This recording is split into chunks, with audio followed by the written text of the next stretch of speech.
여러분들을 주님의 이름으로 환영하고 축복합니다. 참 오랜만에 뵙는 것 같습니다. 저만의 느낌인 것 같습니다만 아무튼 굉장히 오랜만에 뵙는 것 같습니다. 옆 사람과 함께 인사해 보겠습니다. 잘 오셨습니다. 오늘 이 시간 하나님께서 우리에게 주실 은혜의 말씀들이 있을 것들을 기대하며 나아가는 저와 여러분들이 될 수 있기를 간절히 소망합니다. 우리가 어떤 일들을 행할 때에는 그 행하는 일들에게 있어서 아무런 성과가 없을 거라고 하는 것들을 기대하며 일을 하는 사람은 아무도 없을 겁니다. 내가 어떤 일을 할 때에는 이 일에 대해서 분명하게 좋은 결과가 있을 거다라고 하는 기대함을 가지고 우리는 그 일을 행하게 된다라는 것이죠. 그래서 우리는 그것을 열매 또는 곡식이라고 이야기하지만 어떠한 한 농부가 씨를 뿌릴 때에 있어서 열매를 거둘 것을 그리고 곡식을 거둘 것들을 기대하며 모든 농부들이 씨를 뿌리지 않겠습니까? 그런데 여러분 한번 생각해 보십시오. 어떤 누군가가 나는 공부를 하고 있어. 여러분들 대학생들인데 나는 지금 공부를 하고 있는데 내가 열심히 공부해서 나는 F학점을 받을 거야. 뭐 이러면서 공부하는 청년들이 있습니까? 없죠. 나는 F학점을 받을 거야 라고 생각하며 공부하는 청년들은 아무것도 없을 겁니다. 직장 생활을 하는 청년 중에 내 꿈과 비전은 노숙자야 뭐 이런 분들 계십니까? 그런 분들도 없을 거라는 거죠. 왜 그렇습니까? 내가 어떠한 일들을 행하는 데 있어서는 그것에 대해서 좋은 결과를 예상하고 좋은 결과를 기대하며 그 일들을 행하는 것이지 나쁜 결과를 기대하며 행하는 사람들은 없기 때문에 그렇다라는 것입니다. 여러분 사업하는 분들도 마찬가지 아닙니까? 사업을 하는 데 있어서 내 모든 것들 전 재산을 다 투자해서 이 사업에 투자를 하는데 망할 것이 분명한 사업이라면 그 사업에 투자를 하지 않겠죠. 왜 그렇습니까? 사업을 통해서 나는 더 확장되어지고 번창하는 것들을 꿈꾸기 때문에 그렇다라는 것입니다. 그래서 이 땅을 살아가는 사람들 가운데 어떤 일들을 행하는 데 있어서 좀 더 좋지 않은 결과를 기대하고 예상하며 열심히 일하는 사람은 그 어느 누구도 없다라는 사실입니다. 여러분 오늘 본문의 말씀은 하나님께서 이사야를 부르고 있는 내용입니다. 그리고 그 이사야에게 하나님이 하나님의 사명을 주는 그 내용이 오늘 본문의 내용이라는 것이죠. 그런데 이 내용들을 보면서 가장 먼저 하나님께서 이사야에게 하셨던 것이 무엇이었냐면 이사야를 부르신 사건이었습니다. 여러분 한번 보십시오. 1절에 보니까 우시야 왕이 죽던 해에 내가 본즉 주께서 높이 들린 보좌에 앉으셨는데 그의 옷자락은 성전에 가득하였고, 여러분 가장 먼저 하나님께서 이사야에게 하셨던 일은 그의 눈을 여셨던 겁니다. 그의 귀를 여셨던 겁니다. 그래서 그가 하나님을 바라볼 수 있고 하나님의 음성을 들을 수 있는 영적인 귀와 영적인 눈을 이사야 선지자에게 허락하셨다라는 것이죠. 여러분 우리가 이 모든 부르심들을 바라볼 때마다 성경에서 선지자나 하나님의 백성들을 부르시는 그런 부르심을 볼 때마다 우리가 기대하고 소망하는 게 무엇입니까? 하나님께서 나에게도 좀 저렇게 불러주셨으면 좋겠는데, 나에게 나타나셨으면 좋겠는데, 이런 생각 해보시지 않으십니까? 하나님에게 나에게 좀 나타나셔서 무엇인가를 좀 보여주시고, 보여주시지 않을 거라면 무엇인가 좀 들려주셔서 내가 고민하지 않고도 이게 확실한 하나님의 뜻이구나 라고 하는 것들을 분별할 수 있도록 하나님이 우리에게 좀 나타나 보여주셨으면 좋겠다라고 하는 기대와 소망이 있지 않더냐라고 하는 거예요. 그래서 우리는 하나님 앞에 열심히 기도합니다. 그리고 하나님 앞에 부르짖습니다. 그런데 하나님은 우리에게 보여주시지도 않고 말씀하시지도 않는 것 같습니다. 그러면서 우리가 생각하는 게 무엇입니까? 하나님 나는 언제 불러주시나요? 하나님 나는 언제 쓰실 건가요? 뭐 이런 고민들을 하지 않습니까? 그런데 이런 고민들을 하는 사람의 가장 큰 특징 중에 하나가 무엇이냐면 하나님이 나를 불렀다라는 생각보다는 내가 하나님을 향하여 나아갔다라는 생각을 하는 경우가 많다는 것입니다. 내가 하나님 앞에 헌신했지, 내가 하나님 앞에 봉사했어, 내가 먼저 내 시간을 들여서 하나님을 예배하고 있고 내가 먼저 그 하나님 앞에 나의 모든 물질들을 들여 헌금하고 있어, 이런 생각하지 않더냐라고 하는 거예요. 만일 여러분들 가운데 그러한 생각을 하고 있다면 지금 우리는 하나님의 부르심이 무엇인지를 잘 모르고 있는 겁니다. 여러분 하나님이 여러분들을 부르셨습니까? 대답을 잘 못하시네요. 더 세게 물어볼까 봐 아예 처음부터 대답을 안 하시는 겁니까? 여러분 하나님이 여러분들을 부르셨습니까? 네. 확실하십니까? 네. 진짜입니까? 증거는 무엇입니까? 하나님은 우리를 부르셨다라고 말씀하고 있는데 우리에게는 이 이사야와 같은 특징들이 일어나지 않는 겁니다. 그러니까 하나님이 우리를 부르지 않았다라고 생각하고 내가 내 삶을 스스로가 하나님 앞에 드렸다라고 생각하는 경우들이 참 많이 있다라는 거죠. 그런데 성경은 우리에게 분명하게 말씀하고 있는 것이 무엇인 줄 아십니까? 우리가 하나님을 택해서 하나님을 선택한 것이 아니라 하나님이 우리를 선택했다라고 말씀하고 있습니다. 요한복음 15장 16절에 무엇이라고 말씀하고 있냐면 너희가 나를 택한 것이 아니요 내가 너희를 택하여 세웠나니. 하나님께서 우리에게 말씀하시는 게 뭐냐면 너희들이 너희 스스로 나온 게 아니라는 거예요. 너희들이 나를 택했기 때문에 이 예배의 자리에 와 있는 게 아니라 너희들이 하나님을 택했기 때문에 이 기도의 자리에 나오는 것이 아니라 우리가 하나님을 택했기 때문에 우리가 하나님 앞에 헌금도 드리고 기도도 하며 하는 것이 아니라 하나님이 우리를 선택하셨기 때문에 이 모든 일들을 우리가 할 수 있게 되었다라고 성경이 우리에게 말씀하고 있다는 것입니다. 그러면 우리가 한 가지 생각해 봐야 될 건, 그럼 왜 하나님은 우리를 이사야와 같이 부르시지 않는가라고 하는 겁니다. 왜 우리에게 말씀하고 있지 않는가라고 하는 겁니다. 여러분 한번 생각해 보십시오. 하나님이 우리에게 무엇인가 음성을 들려준다면 좀 더 무엇인가가 수월해지지 않겠습니까? 하나님이 우리에게 비전을 보여주신다면, 환상을 보여주신다면 우리가 좀 더 하나님 앞에 순종하며 나아가는 것이 쉬울 것 같습니다. 하나님이 저에게 현우가 뭐 이렇게 부르시면서 아들 아이스크림 빼앗아 먹지 말아라 뭐 이러면 아이스크림 뺏어 먹으려다가도 그냥 참을 것 같아요. 하나님이 안 된다고 했으니까. 그런데 그러지 않으시더라는 거예요.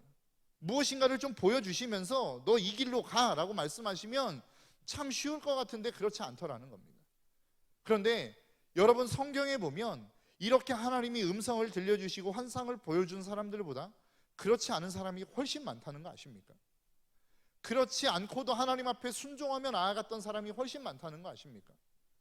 여러분 하나님이 저와 여러분들을 부르셨다라고 하는 것들을 믿고 있다면 우리는 지금 하나님의 부르심 가운데 있는 것입니다.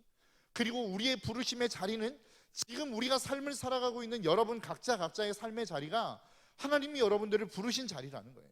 그리고 여러분들이 마땅히 행해야 할 사역은 무엇이냐? 여러분들에게 주어진 일이라는 겁니다. 그게 자녀를 키우는 것이라면 자녀를 키우는 것이고 열심히 공부하는 일이라면 그것이 공부입니다. 여러분들이 지금 하고 있는 그 일, 그것을 통하여 하나님의 영광을 드러내는 것, 그것이 저와 여러분들의 사명이라는 거예요. 그런데 우리는 어떻습니까? 날마다 우리가 하나님 앞에 사명을 구하지 않습니까? 무엇인가를 좀 보여주기를 구하고 있지 않습니까?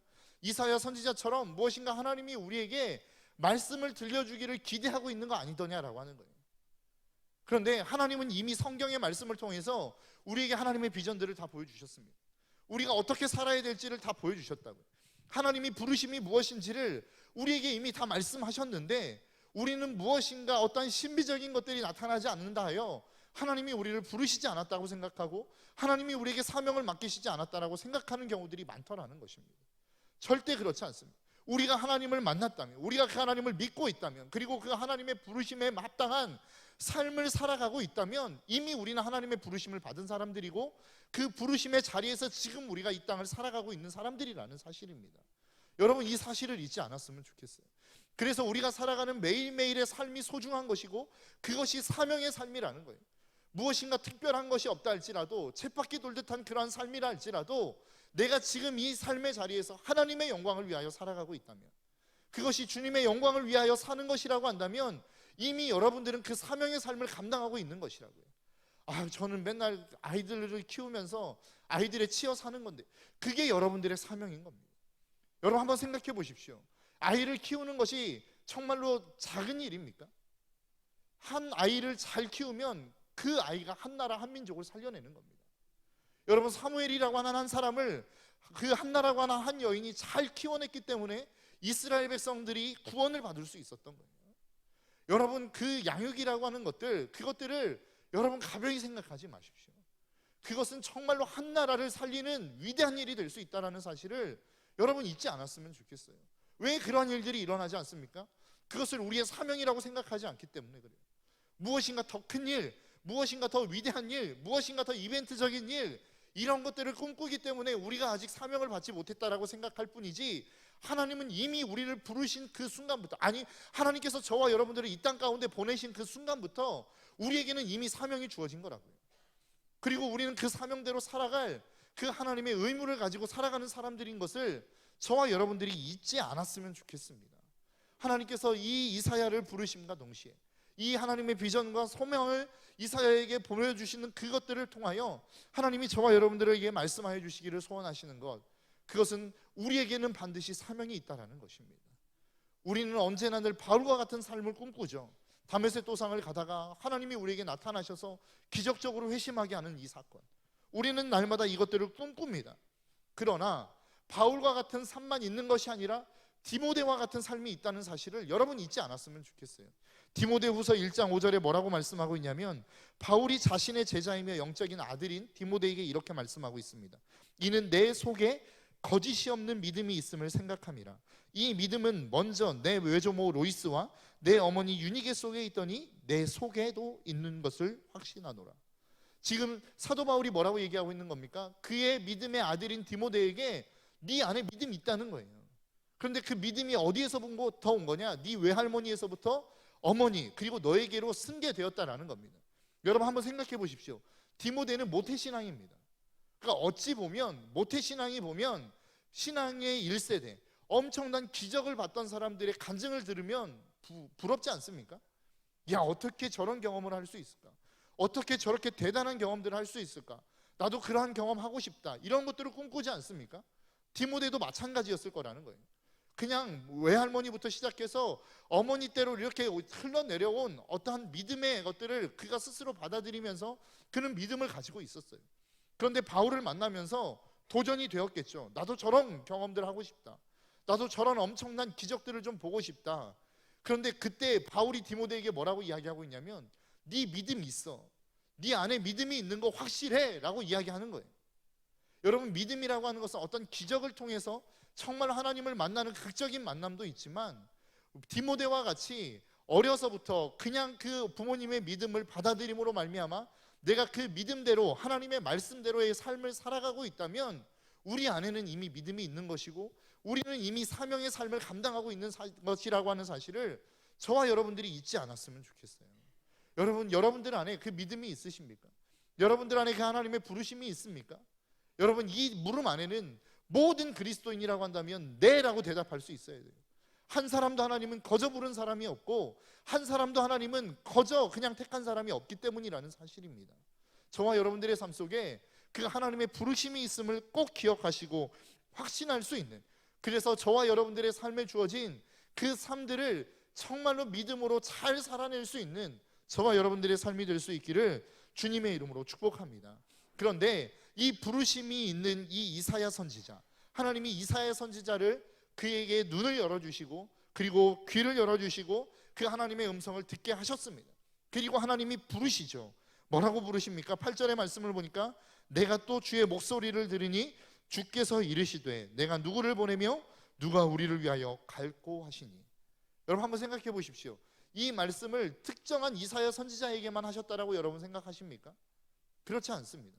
이 말씀은 하나님이 온 백성, 온 인류를 향하여 하시는 말씀입니다. 내가 누구를 위하여 내가 누구를 보내며 누가 우리를 위하여 갈고, 이것은 이사야 선지자에게 하신 말씀이 아니라 온 인류를 향하여 하신 하나님의 음성이라고요. 그런데 이 음성을 들을 수 있는 귀는 이사야밖에 없었던 것 같습니다.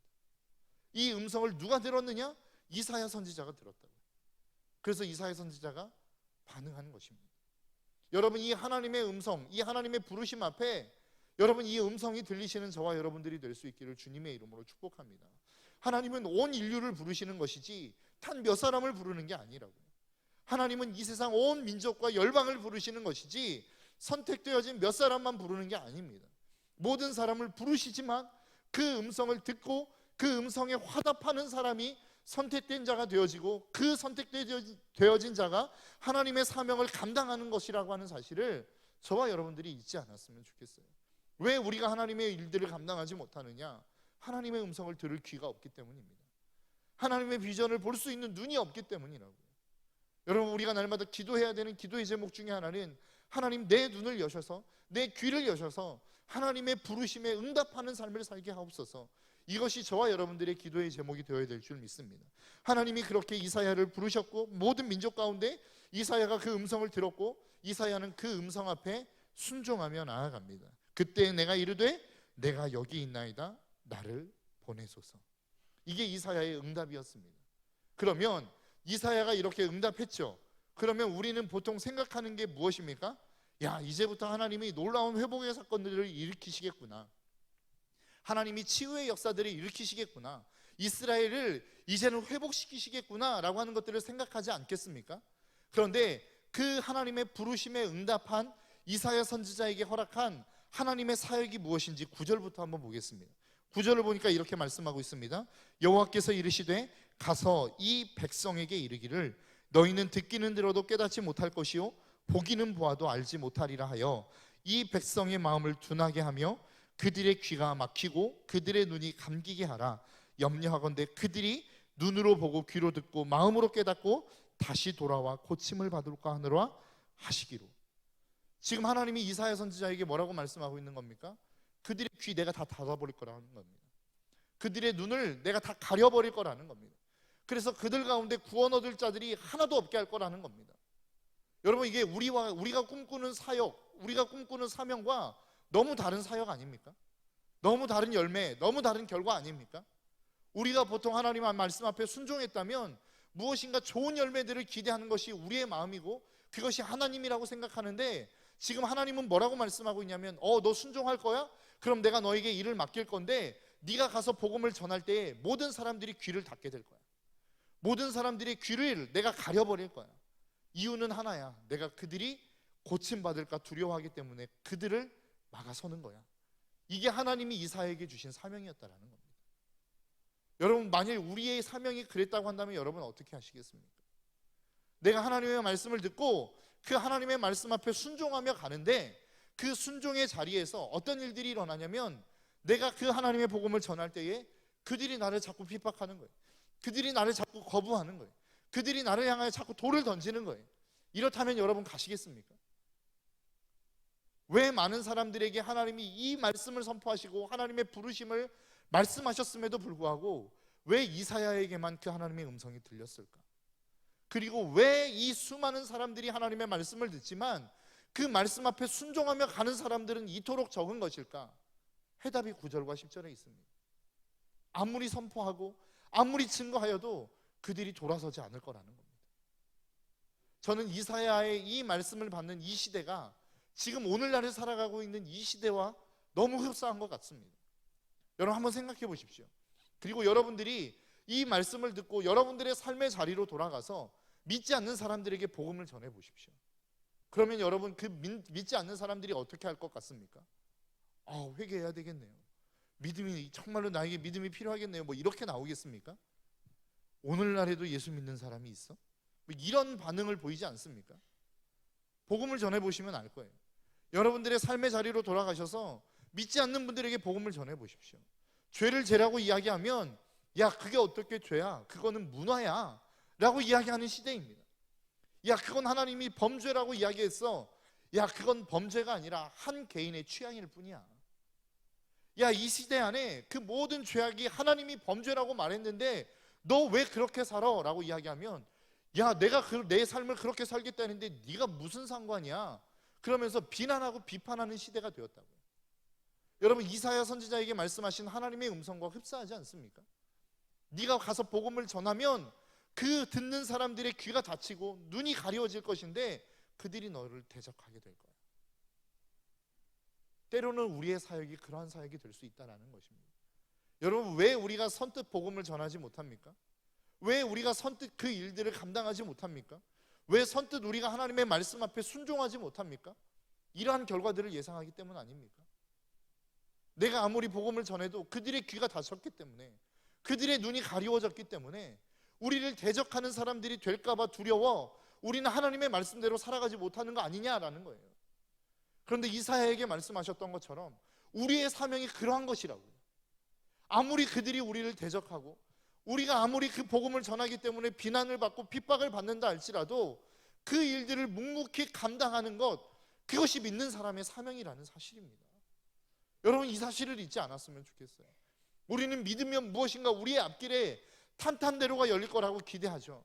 무엇인가 우리가 믿음을 향하여 나아가면 하나님이 우리의 삶을 좋은 길로 인도해 가실 거라고 기대하죠. 그런데 오늘 본문에서 하나님이 우리에게 말씀하는 게 뭐예요? 네가 그 하나님의 길을 향하여 간다 할지라도 하나님이 그 평탄한 길을 열어주시지 않을 거라는 겁니다. 그 길로 너를 인도하시지 않을 거라는 거예요. 이게 하나님이 이사야 선지자에게 말씀하셨던 하나님의 사명이었다는 사실입니다. 여러분, 그럼에도 불구하고 이 길을 가시겠습니까? 여러분, 그럼에도 불구하고 이 길을 향하여 여러분 걸어가시겠어요? 아멘 하신 분들 잘 생각하고 하십시오. 조심하십시오. 하나님이 진짜 부르실 수 있습니다. 그런데 여러분, 우리에게 하나님이 요구하시는 것이 그러한 삶이라는 겁니다. 우리는 어떤 삶을 살아가고 있습니까? 그냥 적당하게 하나님이 축복을 주신다고 한다면 그 길에 그냥 편승해서 축복을 주시면 따라가고, 아니면 그냥 거부하는 인생을 우리는 살아가고 있지 않습니까? 그런데 하나님이 우리에게 요구하는 삶은 그러한 삶이 아니라는 거예요. 그것이 축복의 길이라 할지라도 우리가 따라가지만 그 삶 가운데 고난이 있고 어려움이 있다 할지라도 그 길을 향하여 갈 한 사람, 그 한 선지자를 하나님은 찾고 계신다라는 사실입니다. 여러분, 이사야는 원래 레위 족속이 아니었어요. 레위 사람이 아니었다고요. 그냥 목동이었습니다. 양치는 사람이었어요. 얼마나 하나님이 답답했으면 그 양치는 사람을 불러다가 하나님의 복음을 전하는 하나님의 선지자로 세웠을까? 제가 제 사역을 바라보면서 저도 참 두려운 마음들이 있습니다. 제가 말씀을 선포하는 목회자로 이 자리에 섰고 날마다 하나님의 복음을 전하는데 제 마음 가운데 가끔 두려움이 있어요. 나는 진짜 하나님의 말씀을 전하고 있는가? 나는 정말로 이 강대상 안에 서서 하나님의 복음을 선포한다라고 이야기하는데 내 생각을 이야기하는 게 아닌가? 내 말을 전하고 있는 게 아닌가? 내가 꿈꾸는 세계를 말하고 있는 거 아닌가? 이러한 생각들이 가끔 저에게 문득문득 들 때가 있습니다. 그때마다 정말로 정신 차려야겠다는 생각들이 많이 듭니다. 여러분들도 저는 마찬가지라고 생각합니다. 여러분, 신앙생활하고 계시죠? 왜 신앙생활하고 계십니까? 여러분들의 안위와 여러분들의 성공을 위해서 신앙생활하고 있습니까? 그렇다면 목회자가 앞에 서서 내 꿈, 내 비전을 위해서 하나님의 말씀이 아닌 내 이야기를 선포하는 것과 동일하다는 거예요. 여러분들의 삶의 자리에서 여러분들이 꿈꾸는 세계를 그리고 하나님이 이 꿈꾸는 세계를 이루어 주옵소서라고 이야기하는 이 삶을 기독교인의 삶이라고, 이것이 믿음이라고, 이것이 신앙이라고 생각하고 있다면 지금 우리는 신앙생활 잘못하고 있는 거라고.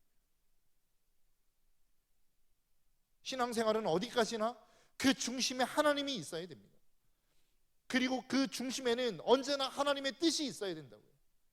그래서 내가 이 신앙생활하고 있는 이 길에서 내가 도대체 어떻게 하나님의 뜻을 이룰 수 있을 것인가를 고민하는 게 신앙이고, 그것이 기도요, 그것이 말씀의 묵상이라는 거예요. 어떻게 하면 내가 더 많은 돈을 벌 수 있으며, 내가 어떻게 해야 하나님의 축복을 더 많이 누릴 수 있고, 내가 어떻게 해서 하나님의 비율을 잘 맞춰서 내가 원하는 방향으로 하나님을 인도해 갈 수 있을까? 이거는 신앙이 아니라고요. 이거는 교회, 기독교가 아닌 다른 종교에서 하는 일이라고요.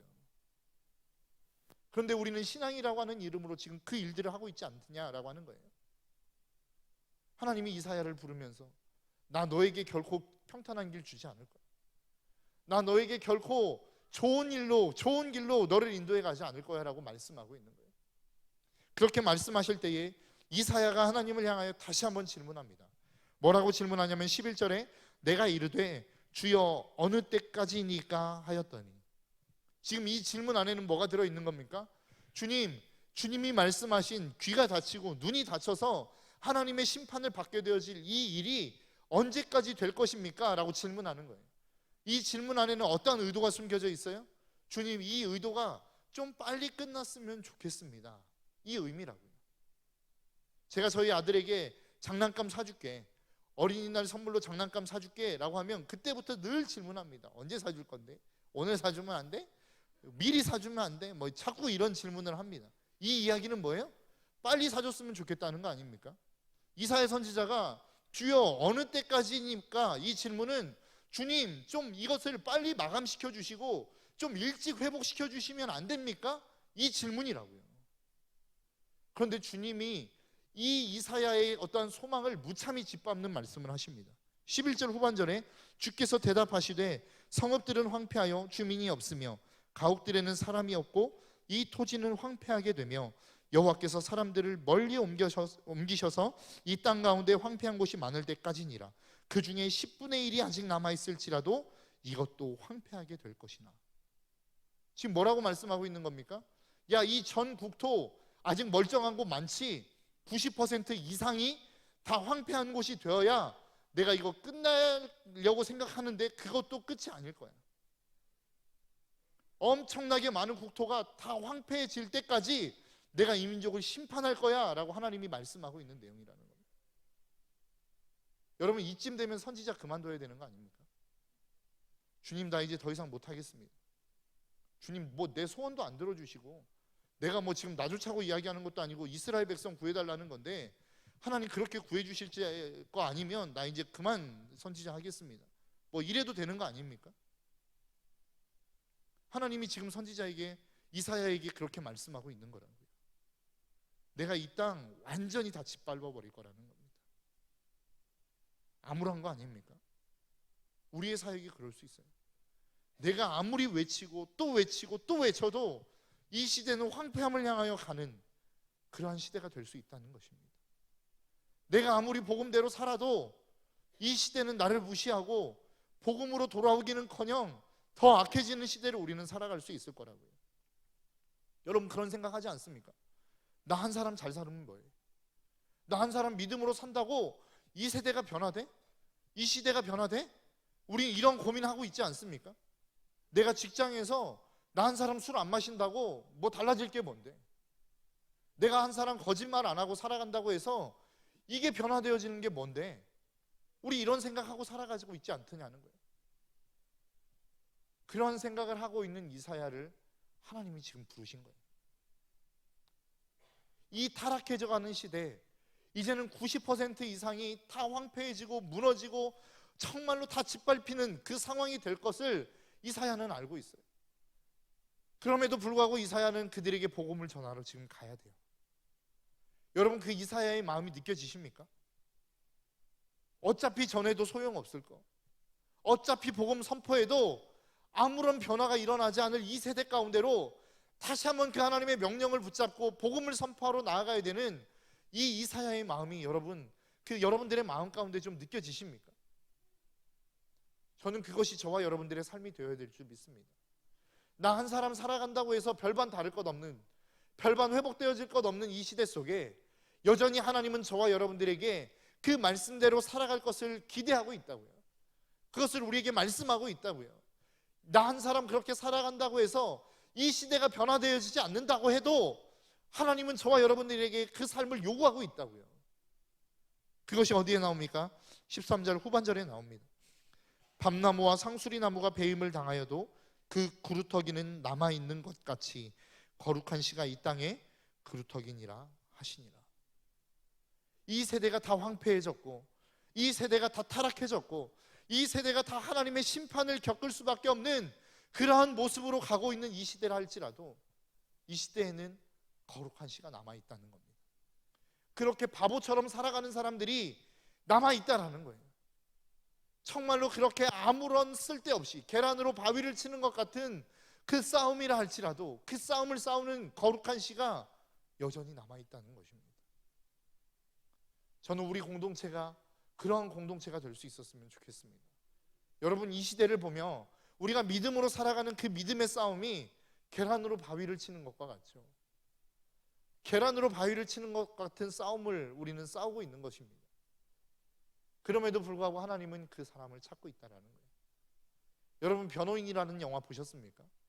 변호인이라는 영화를 보면 그러한 내용이 나옵니다.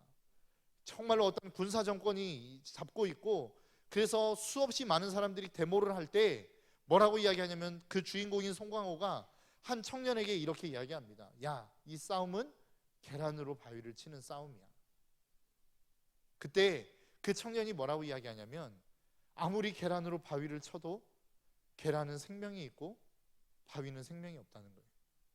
그래서 계속해서 치다 보면 어느 순간인가는 바위가 깨질 날이 올 거라는 겁니다. 그런데 그 어느 누구 하나 그 계란으로 바위에 던지지 않으면 바위는 그 어느 때에도 깨지지 않는다라는 것이죠. 여러분, 이 시대 속에 아무리 계란으로 바위를 치는 것 같은 싸움을 싸운다 할지라도 계속해서 그 계란으로 바위를 때리기 시작하면, 그 삶을 살아내는 사람이 여러분 각자의 삶의 자리에서 나타나기 시작하면 하나님이 그 하나님의 능력을 통하여 언젠가는 그 바위를 부서뜨릴 날이 올 거라고 저는 믿습니다. 저는 그 계란이 저와 여러분들이 될 수 있었으면 좋겠어요. 깨지면 힘들겠죠. 아프겠죠. 고통스럽겠죠. 그러나 그 깨짐을 통하여, 나 한 사람의 깨짐을 통하여 이 세상에 엄청난 세력인 죄악의 바위가 깨어질 수 있다면 우리는 우리의 인생을 들여 헌신해야 되지 않겠습니까? 그 길을 기꺼이 선택해야 되지 않겠습니까? 저와 여러분들이 그러한 삶이 될 수 있기를 주님의 이름으로 축복합니다. 하나님이 이사야를 부르실 때에는 결코 편한 길로 하나님이 이사야를 부르시지 않았습니다. 내가 너에게 복 줄게, 내가 너에게 축복할게, 내가 너에게 많은 것 줄게. 하나님이 이 달콤한 말로 이사야를 부르시지 않았어요. 너 내 명령 앞에 순종할래? 네 길 험난할 건데. 하나님이 그 명령으로 이사야를 부르셨다는 것입니다. 오늘날 이 시대 가운데 부르시는 하나님의 음성이 저는 그 이사야의 부르심과 동일할 거라 생각합니다. 하나님이 저와 여러분들을 부르실 때에 하나님이 저와 여러분들에게 어떠한 정말로 핑크빛과 같은 꽃길만을 우리에게 약속할 것 같지는 않습니다. 우리가 하나님의 말씀을 선포하고 그 하나님의 말씀대로 살아갈 때 분명하게 우리에게 주어질 고난과 어려움들이 우리 앞에 있을 거라는 것이 저는 뻔히 보입니다. 그리고 조금이라도 그 삶을 살아가고자 몸부림쳤던 분이라면 이 이야기가 무슨 이야기인지 아실 거예요. 이 시대가 믿음을 지키며 또 믿음을 가지고 말씀대로 살아가기가 얼마나 힘들고 어려운 시대라는 것을, 그 말씀을 조금이나마 지켜보려고 몸부림쳤던 분들은 다 아실 거라고요. 그럼에도 불구하고 하나님은 저와 여러분들을 그 길로 부르셨습니다.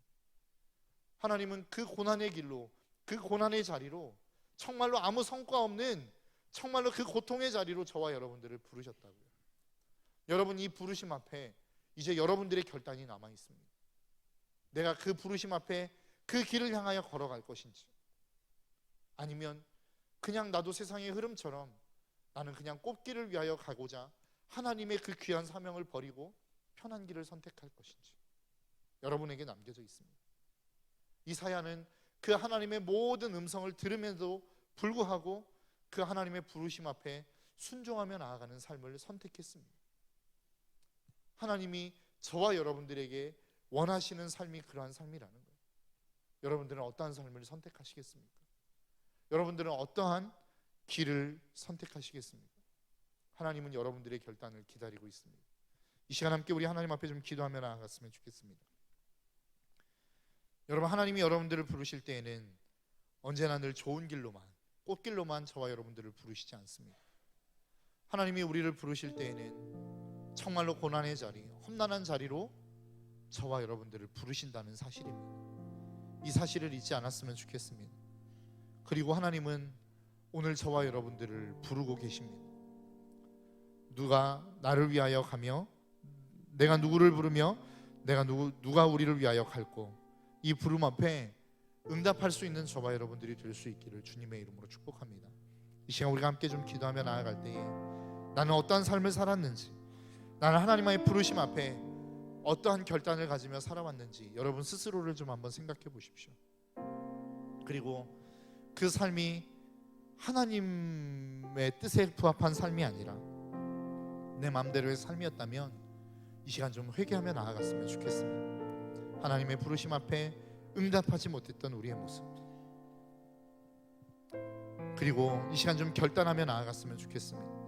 하나님이 나를 부르실 때에 그 부르심의 자리가 고난의 자리요 어려움의 자리라 할지라도 내가 기꺼이 그 길을 선택하는 믿음의 삶이 되게 하여 주옵소서. 이 시간 우리 주여 한번 부르짖고 함께 통성으로 기도하며 나아가도록 하겠습니다. 주여